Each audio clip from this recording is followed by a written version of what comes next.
За эрчим хүчний сайд болон холбогдох албаны хүмүүсийн бүгд найрамдах хятад ард улсад хийсэн энэ удаагийн айлчлал Монгол Улсын ерөнхийлөгч Илбэгдорж Шанхай хотод тус улсын тэргүүн Си Жинпинтэй уулзсны дараа шилд дарж болсноороо онцлог байсан.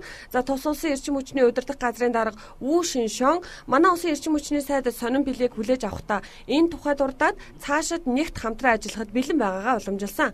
За уулзалт халуун дулаан уур амьсгалдуунд болсон юм. Харин харилцаа ойлголцлын санамжчгийн хувьд талуудад цахилгаан эрчим хүчний экспорт импортын урт хугацааны хэлэлцээр байгуулна.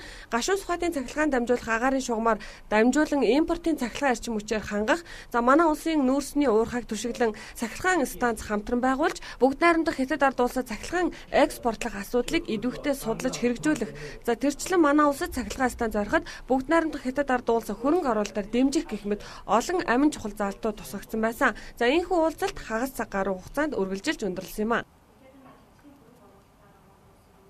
Тэгэхээр энэ санамжуулагчд бол ойрын хугацаанд л юу их төхөөр Монгол улсад одоо ажиллаж байгаа цахилгаан станцын насжилт бол хуучирдсан 50 жил болцсон шинжлэх шаардлага бол байгаа, өргөдөх шаардлага бол байгаа ойрын хугацаанд. Цаашдаа бол усан цахилгаан станц, багнуур дээр томоохон чадлын станц барих асуудал байгаа. Бидний эрчим хүчний яамны бол Монгол улсын засгийн газрын бол цаашдын зорилго юу юм бэхээр эрчим хүчийг импортлоор авдаг биш цаашдаа экспортлох зорилго тавиан ажиллаж байгаа. Энэ ажлын хүрээнд томоохон санамж хүч боллоо гэж үзэж байгаа.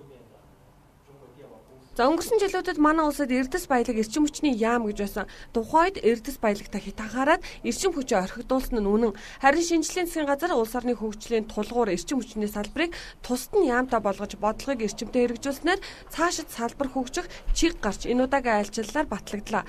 Ер нь хамгийн энгийндээ өндөр сайхан барилга баашаа олноор баригдсан ч тэд захилгаангүй харанхуй дулаангүй хүйтэн бол хонголтой л адил. Энэ бол хөгжил биш. Тиймээс эрчим хүчний сайдын энэ удаагийн бүгд найрамдах хятад ард улсад хийсэн албан ёсны айлчлал зөвхөн салбарын биш улс орны хөгжлийн бас нэгэн үүдийг нээсэн юм а. Мэдээллийг бүгд найрамдах хятад ард улсаас Бүжинлан Бэлгүүнаар бэлтгэлээ.